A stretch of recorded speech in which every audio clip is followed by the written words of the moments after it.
Hello दोस्तों, कैसे हो। आज हम पढ़ेंगे एनसीईआरटी गणित कक्षा 10वीं अध्याय तीसरा प्रश्नावली 3.3 प्रश्न क्रमांक पहले का तीसरा प्रश्न। क्या करना है हमको?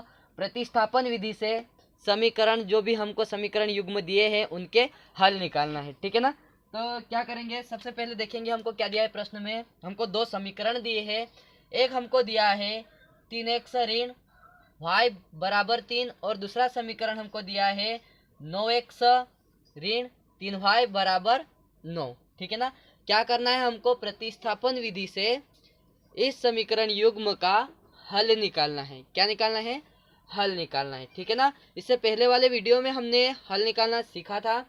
कैसे निकालते थे कि यहाँ पर हमको दो समीकरण दिए हैं। ठीक है। हल में लिखेंगे हम सबसे पहले जो हमको समीकरण दिए हैं वही हम लिखेंगे। सबसे पहले हम समीकरण लिख देंगे हल करके। 3x ऋण y बराबर 3, इसे कुछ नाम दे देते हैं हम समीकरण 1। ठीक है। फिर दूसरा समीकरण हमारा है उसको भी लिख देते हैं 9x ऋण 3y बराबर 9, इसे समीकरण कुछ 2 दे देते हैं। ठीक है ना। क्या करना है हमें? सबसे पहले कि ये जो दो समीकरण हैं उन दोनों समीकरणों में से किसी भी एक समीकरण को लेना है और किसी भी एक समीकरण से किसी एक चर का पक्षांतर करना है। ठीक है ना। उसको प्रतिस्थापित करना है। ठीक। तो हमें जो समीकरण चाहे हम ले सकते हैं, कोई दिक्कत नहीं है। जैसे हम समीकरण 1 ले है ना, वहां से हम किसका पक्षांतर कर दे? 3x का पक्षांतर कर दे। क्यों? क्योंकि हमको ऐसा चर देखना है जो सरल तरीके से हो सके। यदि हम 3x का पक्षांतर करेंगे तो यहाँ पर y बचेगा केवल, है ना, ऋण y बचेगा, तो उसको आसानी से हल किया जा सकता है। तो वैसा ही करेंगे हम। तो लिखेंगे हम समीकरण 1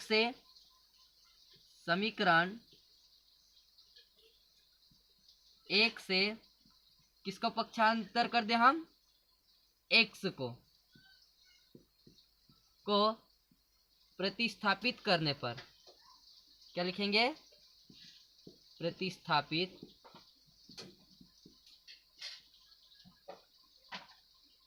करने पर। ठीक है। समीकरण जो 1 है वो सबसे पहले लिख लेंगे हम। क्या है हमारा? 3x ऋण y बराबर 3। x का पक्षांतर करेंगे हम, इधर x धन का है, यदि दूसरी तरफ पक्षांतर करेंगे तो ऋण का हो जाएगा। ठीक है। तो लिख देंगे हम, यहाँ पर बचेगा ऋण y बराबर 3 और ये x धन का है, इधर आएगा तो ऋण का 3x। ठीक है।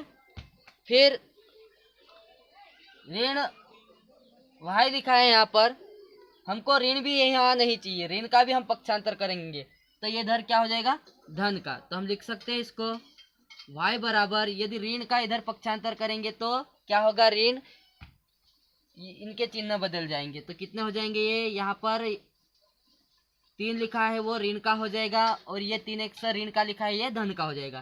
तो हम इसे लिख सकते हैं, क्या लिख सकते हैं? ऋण 3 और धन 3x। ठीक है। इसे हम समीकरण 3 नाम दे देते हैं।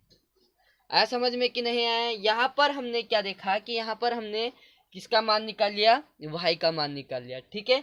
ये जो y का मान आया हमारा, हम इसको समीकरण दूसरे में रखेंगे। पहले में क्यों नहीं रख सकते? क्योंकि पहले से ही हमने y का मान निकाला है, इसलिए ये वाला जो समीकरण है इसमें जो y का मान आया है उसको हम किस में रखेंगे? समीकरण 2 में रखेंगे। ठीक है। तो रख देते हैं हम, वही लिखेंगे हम कि y का मान समीकरण किस में रख देते हैं अपन? 2 में रखने पर। ठीक है। रख दे। तो समीकरण 2 सबसे पहले लिखना है, उसके बाद मान रखेंगे हम। तो समीकरण 2 क्या है हमारा? 9x ऋण 3y बराबर 9। ठीक है। जहां y दिख रहा है वहां पर y का मान रख देंगे हम। y का मान हमारा क्या आया है? ऋण 3 धन 3x। ठीक है। 9x वैसा की वैसा रहेगा हमारा, इसमें कोई परिवर्तन नहीं होगा। फिर ऋण, यहाँ देखो 3 भी वैसा की वैसा रहेगा। अब इस y का मान रखेंगे। y का मान क्या है हमारा? ऋण 3 और धन 3x बराबर 9। ऐसा समझ में। सबसे पहले जब ऐसी स्थितियां है हमारे पास तो कोष्टक ओपन करते हैं अपन, कोष्टक खोलेंगे तो 9x वैसा की वैसा रहेगा, कोष्टक खोलेंगे तो ये जो कोष्टक के बाहर रहेगा उसका अंदर गुणा हो जाएगा।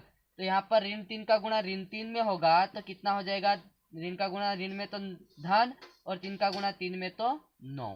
ठीक है, फिर ऋण 3 का गुणा 3x में करेंगे हम तो देखो यहाँ पर ऋण है यहाँ पर धन है तो ये क्या हो जाएगा ऋण, और 3 का गुणा 3 में करेंगे तो 9x बराबर क्या हो जाएगा यहाँ पर 9।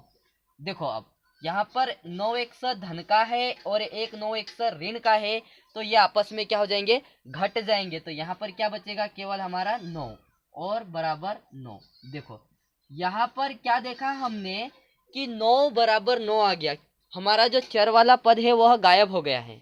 ठीक है ना। इसका मतलब क्या हुआ कि यहाँ पर हमने y का मान निकाला है, इसका मान निकाला है y का, तो यहाँ पर इसका मतलब ये हुआ कि x का कोई भी मान रखे, यदि x का कोई भी मान रखे तो y का मान वहां पर आएगा, है ना। x के किसी भी मान के लिए यहाँ पर y का मान आ जाएगा। ठीक है ना। इसका मतलब क्या हुआ कि ये जो समीकरण युग्म है इसके अनंत हल है। कितने हल है, अनंततः अनेक हल है, इसीलिए ऐसा होता है। ठीक है ना। तो हम यहाँ पर लिख सकते हैं कि x के किसी भी मान के लिए y का मान निकल जाएगा। ठीक है ना। तो समझ में आया कि नहीं आया। यहाँ पर इसको आगे हल नहीं कर सकते अपन क्योंकि इसके अनंततः अनेक हल है। यदि देखो x का कोई सा भी मान रखेंगे हम तो यहाँ पर y का मान ऑटोमेटिक आ जाएगा। देखो आया समझ में कि नहीं आया। जैसे कि x का मान यदि हमने यहाँ पर 0 रखा तो y का मान कितना आ जाएगा, ऋण 3 आ जाएगा। ठीक है। तो इसीलिए क्या लिखेंगे हम, यहाँ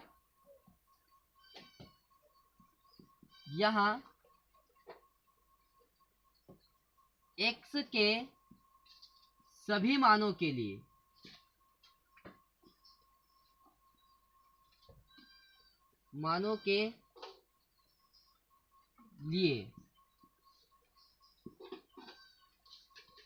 y के मान भी संभव है।